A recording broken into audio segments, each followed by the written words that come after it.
Ramana Maharshi, he said that awakening is predestined.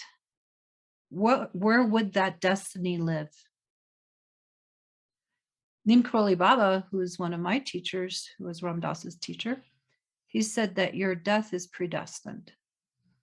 If we really, really trusted that, it would be such a nice freedom to relax.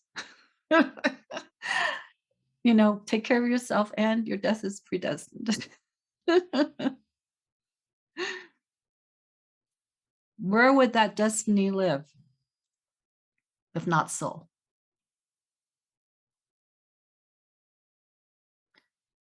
Your unique gifts that you brought into this world, that you brought in with you already, already crystallized. Some we're still growing into, like learning an instrument. Some people come in and they know an instrument, right? Or they know how to paint from a very young age, or how to write stories from a very young age, how to speak languages from a very young age. These are like, or be a healer or whatever it is, or be very adept at entering the stream of spiritual truth. Where does that all come from? Perhaps it comes from soul qualities that have already been um, worked on and grown in other times. Perhaps. Wouldn't that be neat? But soul also contains, some of our, what just memories. It contains also our fears, and it's aware of it.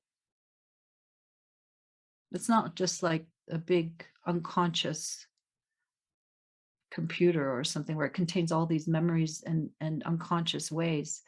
It contains all this, but it knows the way out. It has the way out within it of how to make something conscious, how to grow, how to heal, and how that strengthens you, and how that helps you become more manifest, to actually have gone down some difficult roads,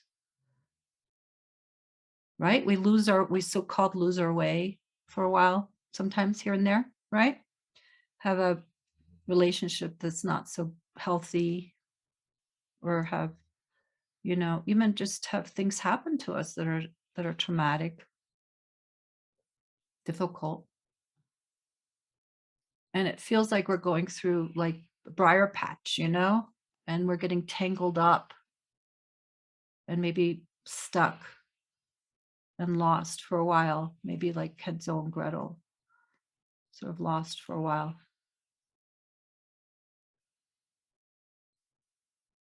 But just like with Hansel and Gretel and the little breadcrumbs, soul has within it a way out for us. It has it through the lessons of life, through our own untangling ourselves, we grow. And that's something else I saw, is that not only does soul contain our destiny, our future destiny. Oh, I just forgot what I was going to say. Hold on.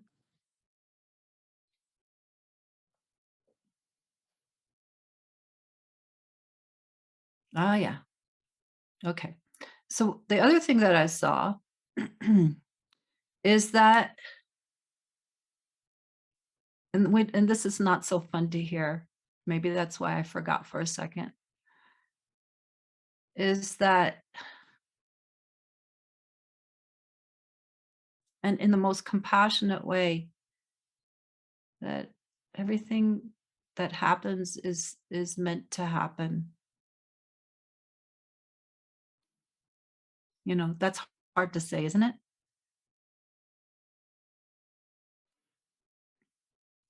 And, I'm not saying this in a flippant way, but I saw that I really saw that, and maybe this is something that lands in you as being true for you. Maybe you know this already in yourself, or maybe it's something that you don't want to contemplate that just feels too like chaos, like maybe life is chaos. But what I saw is that the details of our lives with all these nuances of difficulties and even tragedies and all that, that it's that it's growing us. Of course, sometimes it can take one down, right? It can even so if we're going along a line of lifetimes, if we believe in that in any way, or just open to the idea of it, let's say, how about that? Then a lifetime or part of a lifetime of being really hit by a challenge, taken down or whatever. That really it there's always a resurrection that's going to happen at some point, whether at this lifetime or beyond. That it doesn't just it's not for naught.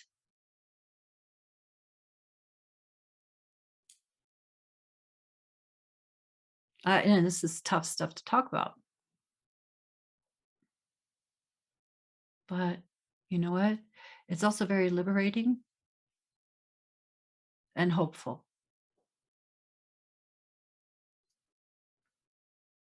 So that's why I say it's kind of a mystical conversation today, okay?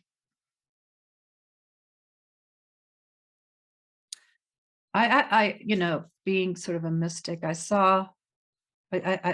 see visions sometimes, and I had a vision where everybody in this vision had it was like they were in um, is it a crucible?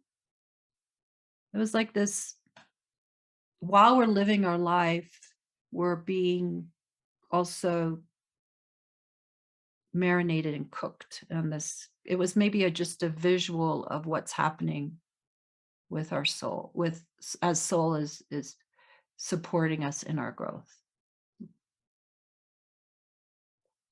So we're being turned into Buddhas and Christs and whatever it is that is the most sublime and beautiful. Um, we're being cooked and marinated, and it's not always pleasant, right?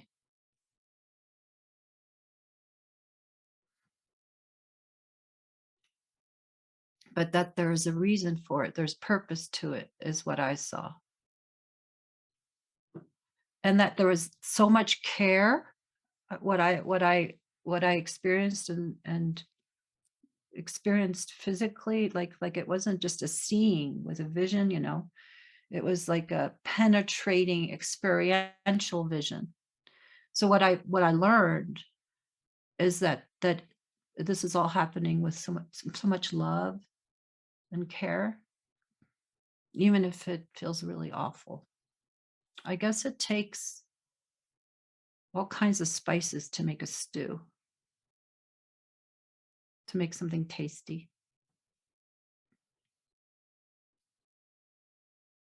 And it's not all beautiful.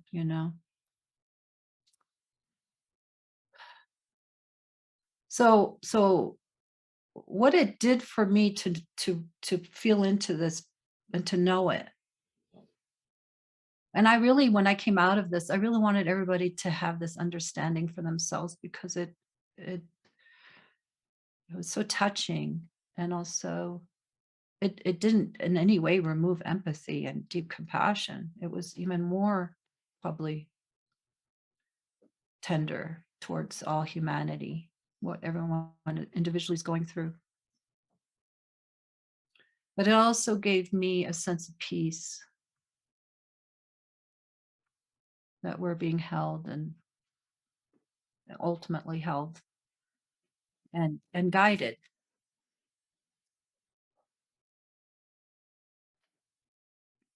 There's a person who wants to come in,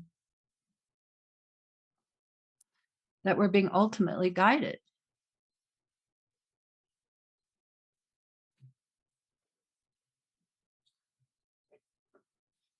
And I think that that guidance is soul, and soul is this larger container of our of what of just contains our fulfillment, our potential, and that it guides us and manage and helps manage the stream. It helps us remember truth. It contains also a lot of wonder and creativity. Like it's a muse also, whispering in our ear, whispering to our spirit, wake up, write that book, create that work, play that piece, compose that, whatever. It sort of nudges. It's a nudger, you know, for your God quality to really bloom for you as God, you as that. I switch words around for those who know me. And for those who don't, I switch words around, universal intelligence, whatever, just because it's a beyond word thing.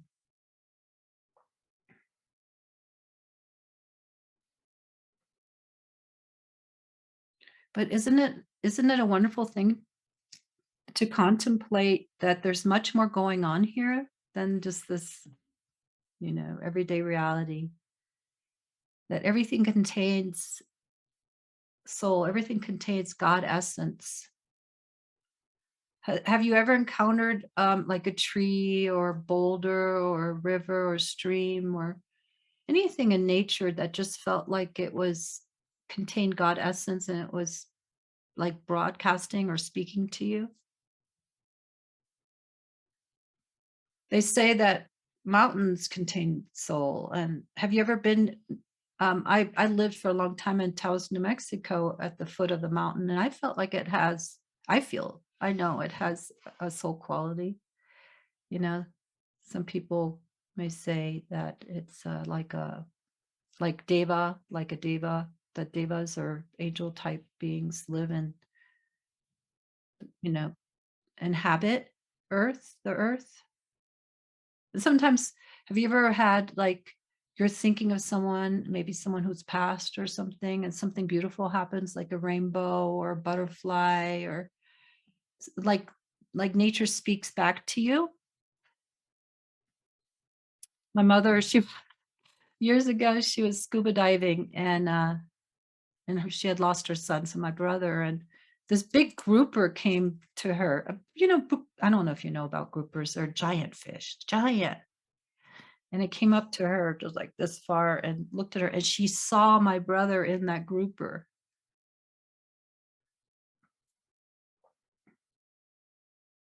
Sometimes that happens. Like you look at someone at a animal's eyes, and there's like something is peering through. Maybe it's their own soul, or maybe a being that you love is coming through. There's so much magic.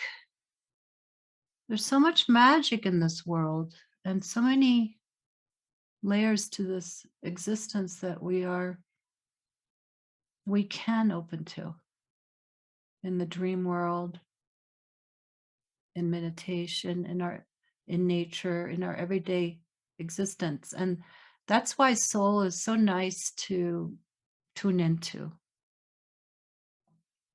to to open a line of communication that